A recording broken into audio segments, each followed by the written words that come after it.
I want to get to that poll, CNN ORC poll. Now, this was taken after the Democrats' convention. Shows Hillary retaking the lead nationally, big time. Clinton leads 52 to 43. Kat Timpf, National Review, is with us now. That's a big bump. Is that because of the success of the Democrats' convention, or Donald Trump chasing down sidebar stories? Yeah, definitely because of Trump. She had a bad week. The convention speech was horrible. She was flat out lying, making inconsistent statements about her emails again.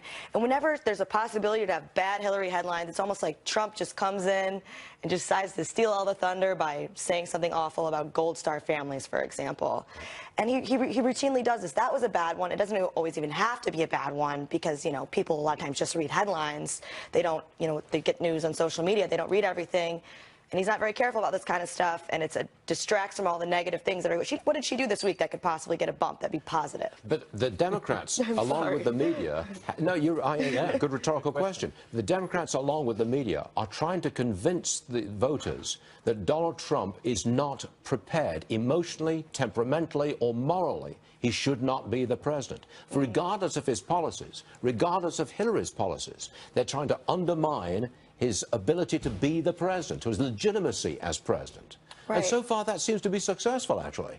Right. Well, he should, for example, with the Mexican judge comments, there was a dismal jobs report that came out that he could have been talking about. He really, like you were saying earlier, needs to stay on message, talk about what he's going to do, and be aware of the fact that when he makes these statements that are outrageous, people sometimes they help him, but they will take away from having headlines about Hillary Clinton that are negative. Friday morning, we received the jobs report. Right. It was it's the worst recovery from a recession since 1949. What was the media, what was everybody talking about over the weekend? The cons. Exactly. And the story from Thursday night. Exactly. So then Hillary's able to say, you know, basically she's, you know, the next Obama, and people think that's great. And, you know, the Obamas gave beautiful speeches at the convention, and no one's looking at this report because everyone's too busy talking about what Trump said about the family. Do you think he can rein himself in?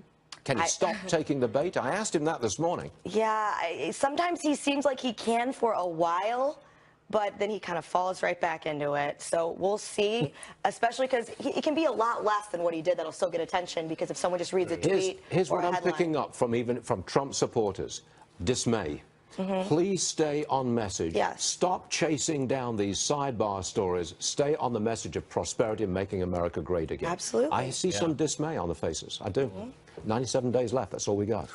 Yeah, it's really, you know, as Steve Morse said, it's really hard for an incumbent party to win re-election when you've got flatlining 1% growth. But, you know, that's not the message that's getting out there, that we've historically bad recovery. Kat Timpf, we've not seen you for a long time, but thanks very much for being back. Yeah. Right. You come back anytime. We'll see you again soon. Kat Timpf, everyone. Thank you.